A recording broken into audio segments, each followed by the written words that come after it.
I'm going to include this couple of spiral techniques. The first one you've probably been doing since elementary school, but since it's one of the things that we'll be able to use, I'm just going to run through it real fast.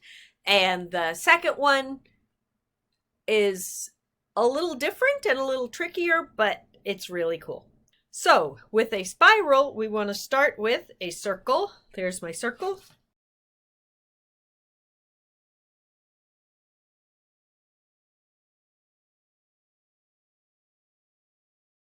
And then starting from one edge, coming up on an angle, I'm just going to cut so that I stay sort of an equal distance away from the side of that.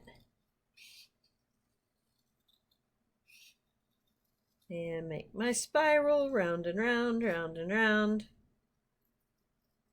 If I just set it down, it will go flat, but if I pull at it a little bit, and again, I used a little bit heavier paper here because it works better, then it will stand up more. Let's see, can't really see how it's standing up more. There you go. Now you can see how it's standing up more.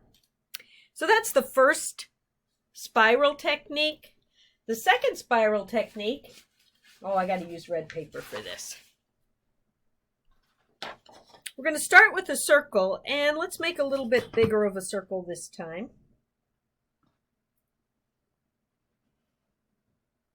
You don't have to use red paper for this. I just did because it's fun. Because if it's not fun, why should I even do this?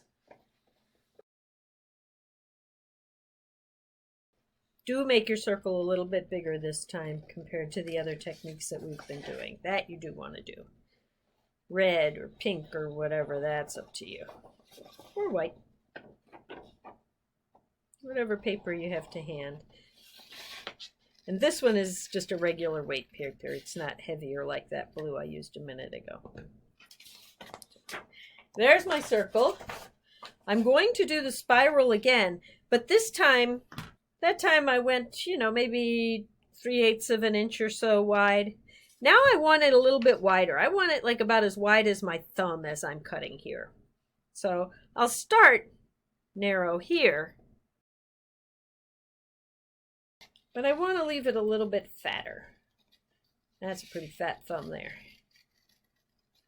And it does not need to be perfect. In fact, it's a little bit better if it's less than perfect.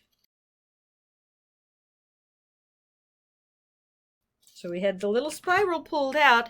This spiral we're going to roll backwards. Now, trying to roll from this point would be annoying, so I usually just fold that point over and then start rolling. And I don't care where the outside goes. I'm only focusing on rolling along this inside line.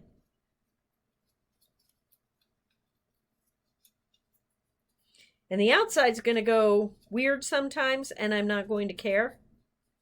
That's part of the charm of this. I'm only worried about keeping this little edge together. The other edge, it can do whatever it pleases.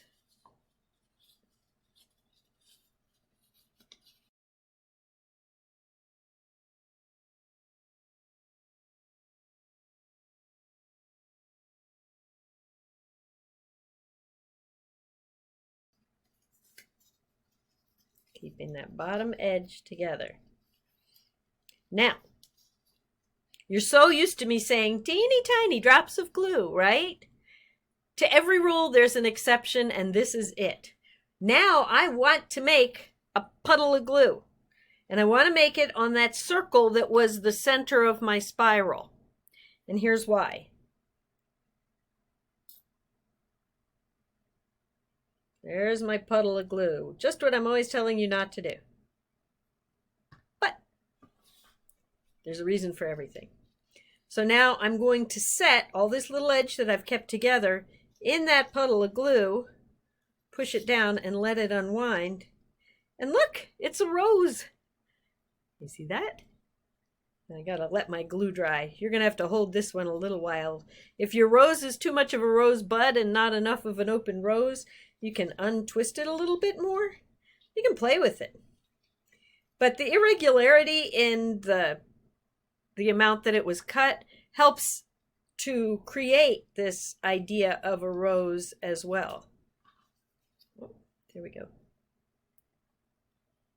I'm trying to show you it to its best advantage. Like that. Back to our techniques. This is number 9. Both of these are spiral, but we're going to have one rolled in, which is the rose. And as long as I've got this puddle of glue here, I'll just add a little more glue down here and let that whole thing just be a lovely big puddle of glue. Now, if I wanted to, I could let that dry and attach it to a stick or something and make like a rose. I could use a green cone to make the green base of the flower bud. And now this one just doesn't look so exciting, does it? But it's still one of our techniques. So I got crazy with the glue there. See, you start this, make a puddle of glue, and it's hard to stop. And this is the spiral pulled out.